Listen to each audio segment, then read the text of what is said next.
Hi, this is Brent Skousen, the youngest son of W. Cleon Skousen. What you are about to hear is a live recording of a university lecture by W. Cleon Skousen as he taught his Old Testament course. We really are fortunate to have these recordings, although at the time they weren't anticipated to be released publicly. As these lectures were recorded live, they are unscripted and unedited. You will feel as though you are actually there. If you are following the Come Follow Me curriculum from the Church of Jesus Christ of Latter-day Saints, we have tried to coordinate each lecture with this week's lesson, although there may be some overlap. For those interested in the text Brother Skousen and the students are using, it is published as The Third Thousand Years, written by W. Cleon Skousen, and it is available at bookstores or online at skousen2000.com. And if you prefer listening to the text, there is a new audio version just published this year which you can download from Amazon, iTunes, or audible.com. Now sit back and join us in the classroom of W. Cleon Skousen. Enjoy! For whom we are the most famous. I guess we're famous as descendants of Abraham, but there are many of those. There are not so many known descendants of Joseph. And you are descendants of Joseph, probably every single person in this room. And there are millions like you that are also descendants of Joseph but don't know it. So the few that have been identified and have come into the kingdom and have received their patriarchal blessings represent a somewhat small minority, but it's pretty exciting to find out about this person from whom we descended. So let's see, you got up as far, you finished all of chapter 5 today, didn't you? And 6? Did you do 6? Okay. So maybe not officially. Oh, okay. Just do it officially. So I just want to say a few things about Joseph, and then you ask any questions you have in mind. But let's really get well acquainted with this individual. Make his life part of ours, because he really was part of us. When they had the raid on the city of Shechem, Joseph, did he help his older brothers kill all those people and everything? No. What makes us think that he did it? How old was he about that time? Yeah, they wouldn't have invited him to participate in that. So we assume that when they came down here from Haran, they came down here to the Jabbok River, they crossed over into the highlands. Remember, this is all mountains here on this side, 3,000 feet above sea level. And there where two great, huge mountains come together, there's a huge mountain, the mountain of blessings like this, and then it comes down into a valley, and a mountain not quite so high, which is the mountain of cursing, Mount Ebal. And the area where Jacob's well is located is a plot of ground out here, looking right into the valley. And in the floor of the valley here is old Samaria, which is called Nablus today. It's Nablus, and that's where Jordan, the Arab nation of Jordan, has its principal university. It's a university town. And so Jacob's well is right out here, outside the valley. So as I lecture to people from Jacob's well, we look up at the mountain of blessings and up at the mountain of cursings. We know that very near here, Joseph was buried. They brought his bones out. Moses brought them all the way out, turned them over to Joshua.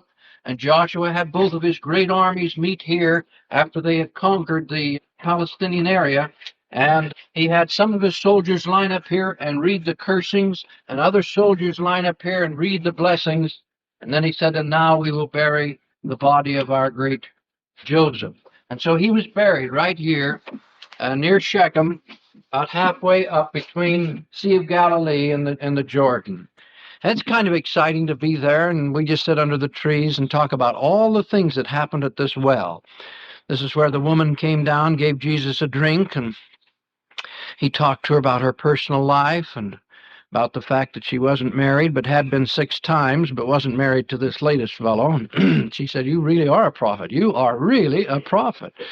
And then she went in and brought out the townspeople, and he made a lot of converts among the Samaritans, which to the Jews was very unfortunate because Samaritans were half Gentile, half Israelite.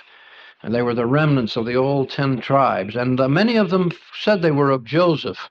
And they maintained the tradition about a Joseph coming in the latter days just before the coming of the Messiah. That's the Samaritan traditions. They have They have one of their religious institutions right up on top of this mountain with some of their ancient manuscripts for which they're very proud. And you have sort of a competitive spirit between the two peoples, much more tolerant today than it used to be. So when Joseph was taken by his father down to old Hebron, and he saw his blind grandfather, whose name was Isaac, blind so far as we know for a period of about 63 years before his death. And he'd been expecting to die all along. Once you're blind, why, you think it's all over. But he had a full normal lifetime of blindness, actually, as far as we can tell. And so little Joseph grew up there, and he spent the next 10 years there near Hebron. Now, when Father Jacob had left, where was the homestead for Isaac? Where were they living? They weren't living at Hebron. Where were they living? Beersheba, down on the desert. And you see, you come down off the mountains end right here, the plateau, and as you come down past the Dead Sea, into the Dead Sea, you come right down into the Negev, or the desert area here. And so Beersheba, if you just put it down not far from the point of the Dead Sea, well, you're pretty close. In any event, that's where Jacob fled from when he ran up to Haran. When he came back, his mother apparently is dead, and his father is living at Hebron. We think if his mother was still alive, we'd have some reference to her, and since there is no reference, we assume she's passed on. And she's buried, I think it specifically says, in Machpelah, so we assume that by this time she's gone. So little Joseph grew up there, and he knew his grandfather Isaac, and everything went pretty well until he got up in his teens. And one time he was out with Dan and Naphtali and Gad and Asher, who are the sons of Bilhah and Zilpah. And they did something that was Belial. They played the role of the sons of Belial. They did some very bad, naughty things, whatever it was. Didn't tell us what it was. But Joseph thought it was below their dignity. And so he comes back and tells his father, and his father interpreted this as an element of loyalty, and he sort of had the vision and the standard. There's standards in this family, and they're letting down the standards, whatever they were. So you can see Father Jacob, he loves this boy because it's the son of Rachel, number one. And number two, he's showing signs of leadership and great loyalty to principle. And so his father makes him this coat of beautiful colors. Was that an asset or a liability? Boy, was it a liability. And Jacob just did not have the capacity to do what my grandfather said was the most difficult thing in having the plural families. He said to have them all feel that they have an equal right to your attention, to your finances, to your love. He said that is the number one task in the patriarchal order of marriage. And Father Jacob had many wonderful qualities, but this was one that somehow he wasn't trained to develop quite. So he doesn't mind at all letting everybody know this is the boy. Son number 11. He's really number one. So he gets that coat. And right on top of that, at what age did he begin to have visions? 17. Now, these ages are worth remembering, because we don't have many ages given in the scriptures, and where they are specifically given, we try to use them as sort of little rocks of Gibraltar to which we can attach a number of other facts. And he has these two dreams. The first one involved what, strangely enough? Sheep? Oh, sheaves. Yeah, sheaves. Of what? Sheaves of what? I mean, what were they made of? Sheaves of oats? Barley? Wheat. What did they call wheat in ancient times? Corn. Anything that was a kernel was a corn. Did they have corn that we have in America? Where did corn come from? It's original with America. And if there ever was corn in Asia, we don't know of it. It seems to have been developed here, and it has 50 main varieties. When we go down to Machu Picchu in Peru, I always ask the people to serve us the corn that is as big as your fingernail. You can eat it with a fork. It's that big variety, and you just pull it off of the cob, and it's sweet as it can be, but it's big around your fingernail. The largest kernels of corn I've ever seen, and I've never seen it except at Machu Picchu. But I try to make a special point of the fact that they'll serve that corn when we come, and show them how big it can be. And they have red corn, they have popcorn, they have yellow corn, blue corn, all kinds of corn. That's real corn. That's the big kernel corn. But when the Bible says corn, it means kernel of wheat. Now, wheat is a cross between three weeds. And on this campus, we have one of the world's expert on the DNA for grains. And Brother Stutz has succeeded in taking three of the weeds of Asia and crossing them to produce wheat. Wheat is not a natural grain.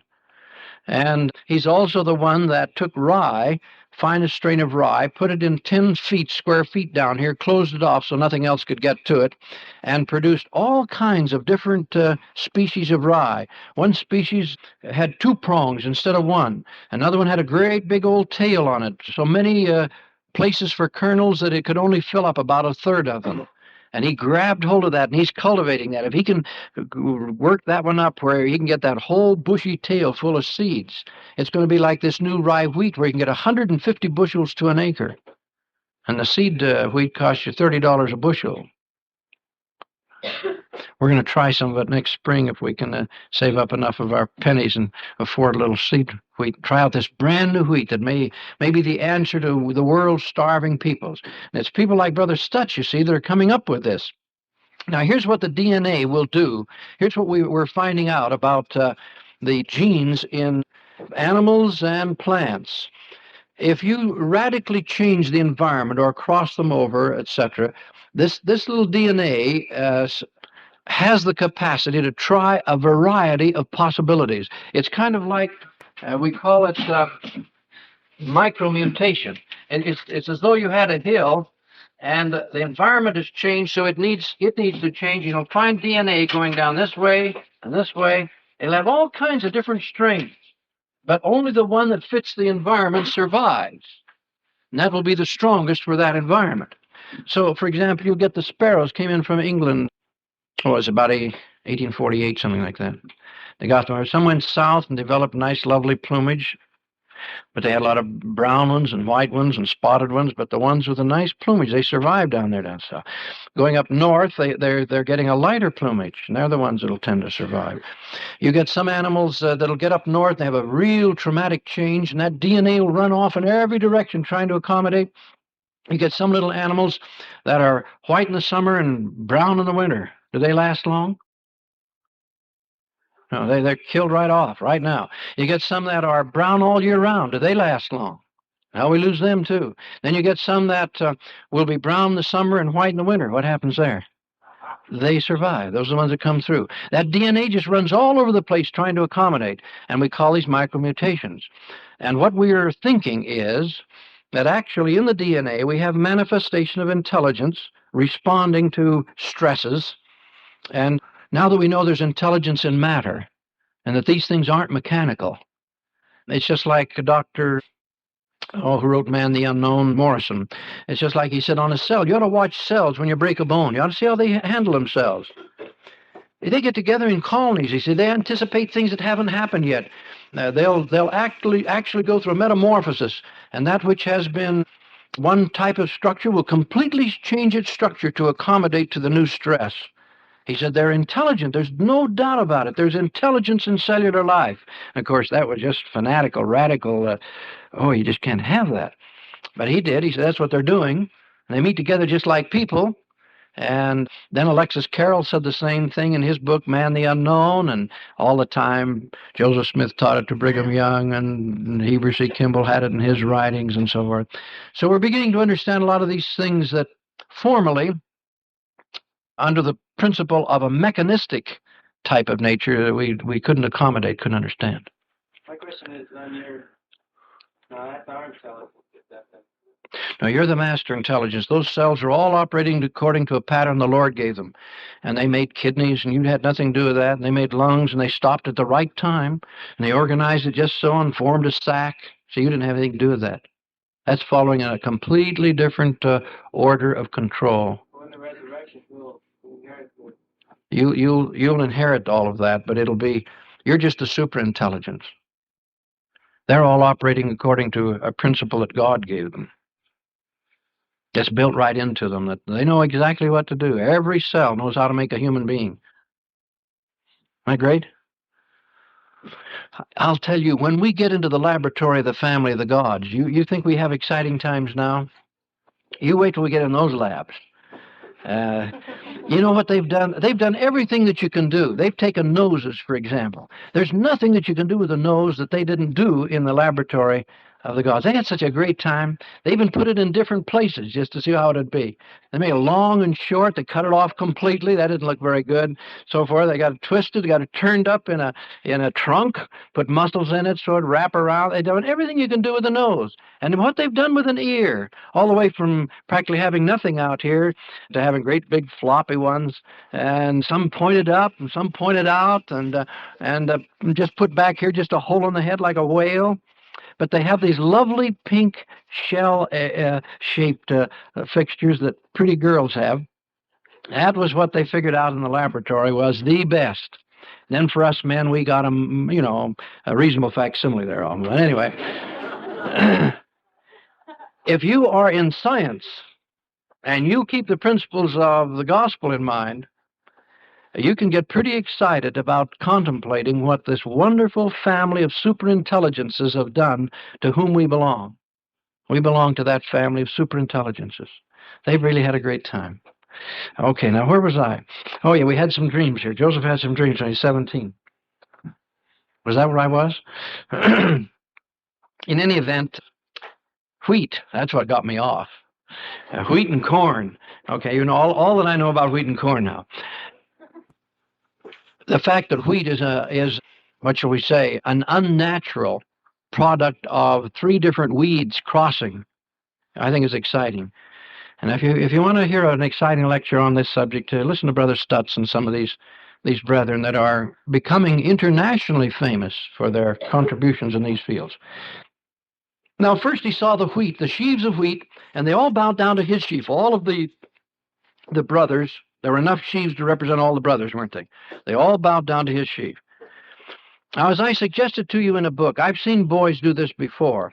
They're just beginning to feel their strength, and they are somebody. And they don't mean to boast. They just tell you what they're doing. I mean, they're with it. There's no doubt about it. They got destiny. And they're popular at school, or some things are coming. And they want to share that with you. And they sound like they're boasting. And I think this is what happened to this 17-year-old teenager. He just wanted to tell him, I had a very interesting dream, and all the sheaves bowed down. That's kind of interesting that they'd bow down to my sheaf. Yeah, it's not only interesting, it's disgusting, they said. Now, the next dream, it's a little more complicated. What does it involve? Now what are we talking about? Sun, moon, and stars. And what do they bow down to? Joseph himself, no doubt about it. Did the brothers react favorably to this? And in addition to that, what did Jacob say? You mean your mother and I also bowed down to you? Don't you know the patriarchal order, my son? Well, as Jacob thought about it, did he sort of kind of put it back in his mind as maybe having more merit than he had thought? Bible would suggest that, wouldn't it? He thought on that just a little. All right. Now we have the incident of Joseph nearly getting murdered. I want to be sure you got the sequence of events right. The brothers all leave, take all the flocks of Jacob from down here in the south, and go up to this rather rich area in this valley of Shechem, and Nablus of today, which belonged to whom? Who did it belong to? It belonged to Jacob and his family. 10 years have passed since the massacre. He hopes that they've forgotten or forgiven, and so back they go. And they're gone quite a while, no word from them. All of the boys went except whom? Joseph and Benjamin, the 2 sons of Rachel. So the father says to young Joseph, you put on your pretty coat, and pretty boy, go up and see big bad brothers. Well, that's the way they would have interpreted it. And he was a pretty boy. He really was. As a matter of fact, some of the Arabian writers' most beautiful poetry is about the beauty of Joseph. Some of the Mohammedan poetry is just magnificent on the beauty of Joseph as a human being, as an individual. So he gets up to Shechem, and he's wandering around, looking all over the fields. Ran into a man and says, "What you looking for?" He said, "I'm looking for my brothers in the flocks." Oh, they went far further on up, better fields and everything. They went to Dothan. 7 miles, it's about 7 miles north. Dothan. It's one of the old capitals of ancient Israel, or would become one of the capitals of ancient Israel, Dothan. And so he went up there and he saw the flocks. So here he is running, waving, "It's Joseph, I'm coming." This boy did not lack self-confidence. And so they saw him coming, no doubt about it. There's that coat. And so they decide they're just not going to put up with this anymore. And so they say, what we ought to do is just kill him. What we ought to do, just kill him. And we ought to throw him in a pit, just bury him up, nobody ever find him. And we just tell Dad that, yeah, I ran into lions or something. Were there lots of lions through this area? The Arabs have, now I've forgotten the exact number, but I think it's about 45 words that relate to the lion. They used to really be a plague on this territory in here, and they would attack human beings as well as the flocks. And so even in the days of Nephi, you see, just to tie him up and bind him on the desert, Laman and Lemuel knew he'd be killed before morning. So these predatory beasts, they were vicious. And so they knew they'd maybe get away with that. Then, who was it came to his defense of all people? Reuben, the excommunicated, incestuous individual. And he said, let's not kill him, let's just throw him in the pit. So the boy comes up, yes. That comes over further in the Bible when Father Jacob is giving a blessing to all of his sons. And he says to Ephraim and Manasseh, you must replace these two, they've been cut off.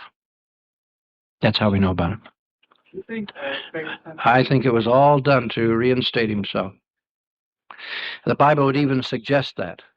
And so they jump on him. Here he is, Joseph comes up eager. "Hi, fellas." They got him, throw him down, rip off the, "Hey, what's going on here?" They bundle him up and so forth, and boom, down in the well he goes. But it was a dry well. That was nice. And so he apparently cannot get out, and they probably covered it up anyway, and it was pretty strenuous. So they all went back like a bunch of sheep herders to have lunch, Got him in the hole now. That was job well done. Pick up the coat, boys. Bring a coat. And the job's done. So they're eating there, and took them a long time to eat. Cook a little mutton there and get everything under control. And all of a sudden, here comes a caravan from Gilead. Now these people, I'm trouble with shock. Here's Gilead, right here.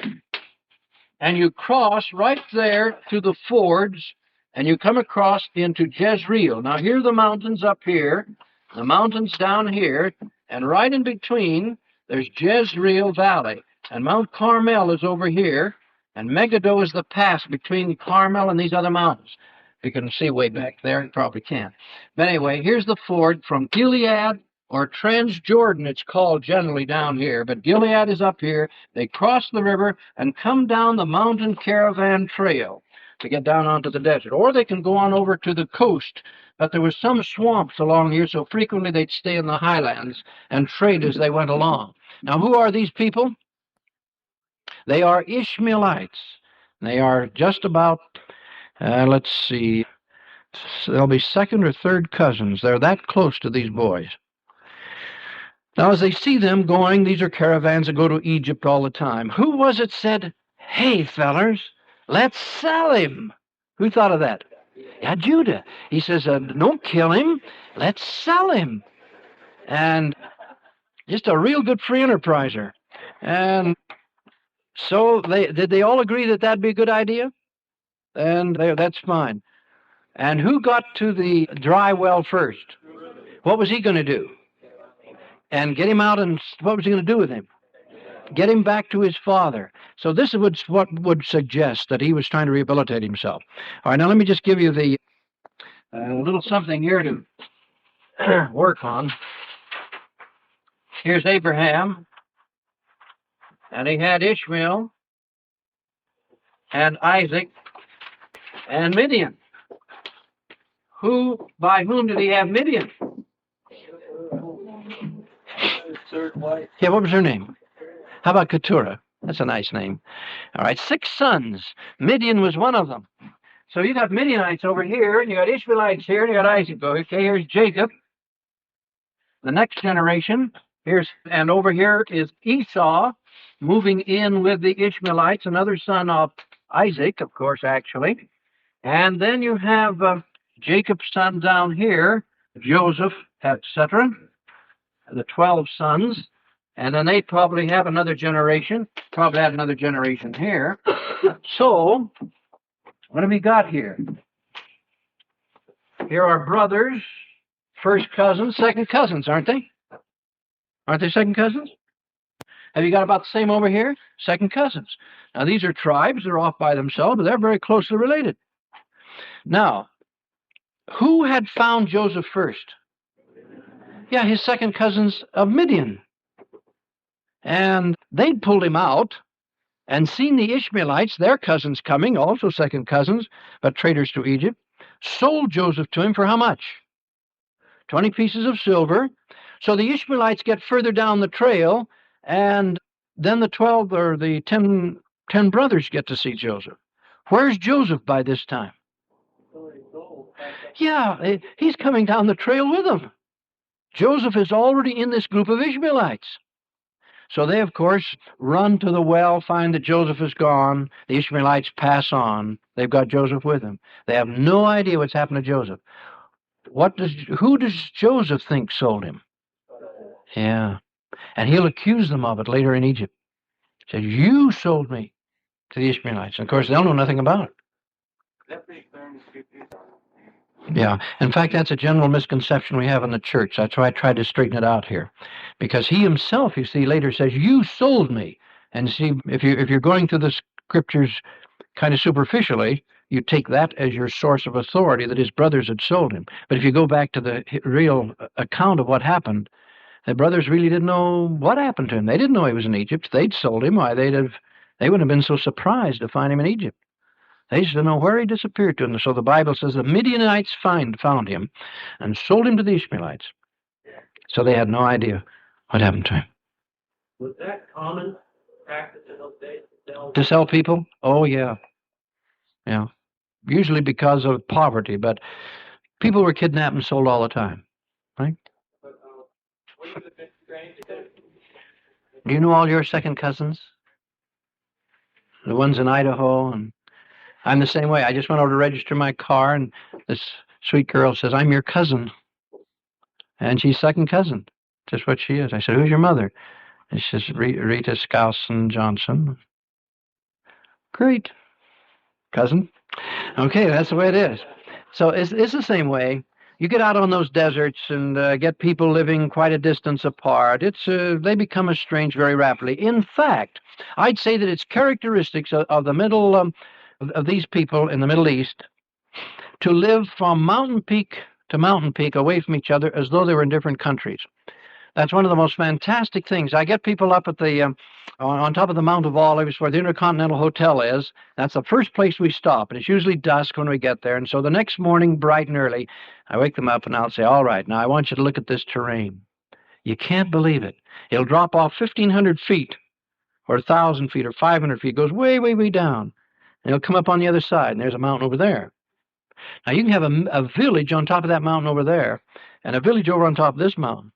And we very seldom have any communications, different dress, different dialect, different mode of building homes. And as the crow flies, you're probably only half a mile apart, maybe not even that much. But those little communities became so isolated. That's a great thing that you're impressed with when you get over there, the way they do that. All right, now here are the second cousins on both sides. So who found Joseph? And to whom did they sell him? Okay, that gets into the examinations quite often. I just want to be sure you had that. Okay, now, in the Book of Mormon, it says that see, we don't have this in the Bible, but in the Book of Mormon, it says that when this coat was dipped in blood, before they got it back to the father, it had rotted. Now, the part that had rotted and decayed was lost so that only a remnant of the coat remained. The deterioration that took place where the blood of the animal was on it caused it to rot, the Book of Mormon says. And so that only a remnant remained, and that was symbolic of the fact that most of Israel would apostatize and be lost. This is what the Book of Mormon says. But that a remnant of Joseph would be preserved, like a remnant of his beautiful coat. So that's something that's not in the Bible. All right, very fast now. Poor Father Jacob. He had participated in the deception of his father under the motivation of his mother when she pulled rank on him. Would you say the law of compensation had run full and overflowing with his sorrow in being deceived about his son Joseph? He said, I'll never get over this sorrow. I'll go to the grave mourning that wonderful boy. He was my hope. Now you're going to find out later on what happens to him when they tell him Joseph is alive. He has heart failure. They have to revive him, and he can't stand it. You know, it can't be true. That's great. This really happened to real human beings, too. That's what makes it great. Exciting. All right. Now Father Isaac died. How old was Isaac when he died? 180. How old was Isaac's father Abraham when he died? 175. Those are two good dates to remember. Abraham died 5 years younger than his son Isaac. 175, 180. Now, I said just a word about the Hyksos or shepherd kings because very few people in the church have a grip on this particular thing. They don't have a reason for accounting why Joseph was so well received in Egypt. And it so happens that all the rulers down there are of his own race, that is, at least they're Semitic. They are not the original Egyptians. They have been chased out some time before, not very long before, as a matter of fact. And the historians, Manetho, the Egyptian historian, and the Greeks and others that tell the story, tell how these desert tribes, Arabs, really, at least desert tribes with whom the Arabs subsequently mixed, came in, stormed the great city of Memphis, located here. What's the modern English name for Memphis? Cairo. What would it be? What other name does Memphis mean that's familiar to you? Nephi. It was the city of Nephi. Memphis is just a change of it. It's Noph, Memphis, Nephi. Isn't that interesting? Nephi is an Egyptian name, as Sam is. Sam's the same as Shem. It's not an abbreviation for Samuel. All right, now, these Hyksos had come down, had been very cruel, subjugated the people. They were heathens. They were not, even though they were Semitic peoples, they were heathens. And they had their own priest. And the priest of the Pharaoh had his headquarters out at the Cairo airport, at a place called Heliopolis or On, and as soon as we get people off the plane, so that before we leave, so they'll not miss it, I point out to the place, see right along there? That's old On. That's where Plato came to study. That's where Solon came. That's where Pythagoras learned all of his logarithms, etc. Guess that was Pythagoras. Anyway, this is where he studied. And that's kind of exciting. Nothing there now except a few palm trees, but that was the old place of On, or Heliopolis, and that's where a beautiful young heathen girl is being reared up, who's Semitic, and she's going to become your great-great-great-great-great-great-great-grandmother. She's your ancestress, a Senath. Now, she's a Hyksos. Okay? Now, these people stayed there, lasted there until just sometime after Joseph died, and then the original Egyptians came storming up from about 400 miles south, the Upper Kingdom, and they took over the country again, so that a Pharaoh rose who knew not Joseph. Boy, he really didn't know Joseph. They hated Hyksos and Semitic peoples, so they enslaved them, and that's when Moses was born. So it all begins to add up in its historical frame of reference. Now, Joseph was sold to whom? Potiphar.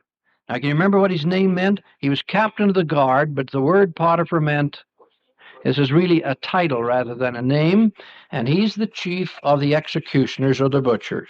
Chief of the butchers, when the Pharaoh says, and I don't like him, it was Potiphar that says, yes, sir. We dispatched him to the spirit world. That's the way things were in those days. And So that's not too good a person to have by you. But that's all right for Joseph. Joseph had a wonderful sense of service. I've tried to imbue this in my own sons and daughters. I'm not sure I succeeded, but I've tried to say to them, wherever you work for a person, try to see everything through their eyes. What would they like to have done? And sometimes you'll even make a misjudgment, do something they may not want done, but try to anticipate them. Have a real spirit of service, and you will succeed like Joseph succeeded. He had a marvelous sense of service, and he saw everything through his master's eyes, so to speak. So it's not long before he's running first the house. He started out as a houseboy. Pretty soon he's running the house. Next thing Potiphar says, look, take the fields too. So he's running the fields and pouring things into the coffers, supervising things, running the operation. And finally, Potiphar says, don't waste time on inventories. Just tell me what I've got. You're honest. You're a great steward, Joseph. I trust you. And so this went on very nicely for about how many years? Try for 11. He was taken down there and sold at 17. For 11 years he served Potiphar. But he was good looking. And he had undoubtedly attracted a lot of the girls in the area, but that didn't matter. The most dangerous woman in Egypt, unless it would be a wife of the Pharaoh himself, falls in love with him, terribly infatuated him, even to the point of losing her sense of dignity and everything else. And she tried to seduce him over and over again and was unable to do so. I mean, he just simply said, look, your husband's trusted me with everything he possesses except you. And he just tried to reason with her. But on this one occasion, he came in to do a little office work there, and no one else was around the house. Servants were gone and everything. And she laid on hands. And it's called woman handling, I guess. You've heard man handling? It was woman handling. I mean, anyway, it got to the point where she said, now is the time. And she grabbed hold of him, and he was smart. There was some cloth there, and he just let the cloth slip off into her hands, and he fled. Was Brother Rector that talked about this at last conference? There is a time to go. Depart. And this was one of those times. No time to reason and so forth, but this was the last straw as far as she was concerned. And so, having been repulsed, her hatred knew no bounds. So if she couldn't have him and could not seduce him and could not take advantage of this great beauty and virtue which he represented, then she would destroy him. No one else would have him. So she first told the servants, then she told her husband. Could he have killed Joseph? Would he have been excused for it? Undoubtedly. So you can see, actually, on a man-to-man basis, he's a man of the world, and he understands, and he has a beautiful wife. So he says, no, I won't kill him, but I certainly got to get him out of the way. So he throws him into this dungeon, which was a roundhouse, and it was the dungeon of royal prisoners. And Joseph is put in the underground. Apparently above ground was administrative offices. Down below are the prisoners, and he's down below. Before long, he's doing what? He's in charge of the whole operation. What a man. And he was specifically put in charge and serving what two people? The butler and the baker. Now, I just want you to know of this rather significant archaeological development. In Central America, not so long ago, they found the image of an individual with a boat on his head, a man wearing a boat. And it's a stone carving, so it's not too clear just exactly what kind of a boat it is, but it's long and tapered and kind of looks like a Napoleonic hat, but everybody agrees it's a boat. And along comes, I think it's Dr. Gardner at Brandeis University, and he commented on it and so forth, and pointed out to people that this had great significance. Then came Joseph Ganat, assistant to the Prime Minister of Israel, to University of Utah to get his doctorate degree. And when he saw that, he said, everybody is mistaken about this boat. That is no boat. That is a bird. That's a bird. And everybody took another look at it. Sure enough, it's a bird. You see the neck, back, and the head. And he said, those aren't sails, those are wings. And you look, sure enough, it's a bird. It's got wings. Joseph Ganat says, you know what that's a symbol of? Any archaeologist in Israel knows that is Joseph. And in ancient times, they always portrayed Joseph with a bird on his head, reminiscent of his interpretation of the dream of the baker who had birds eat up all the food in the top basket. And the bird on the head of an individual is hieroglyphs for Joseph. And so Dr. Ganat said, I can tell you this, there were the descendants of Joseph in America before Columbus. That I'll tell you. Now, that was a breakthrough because no archaeologist in America knew that. They did know it over there. They did not know it here. Okay.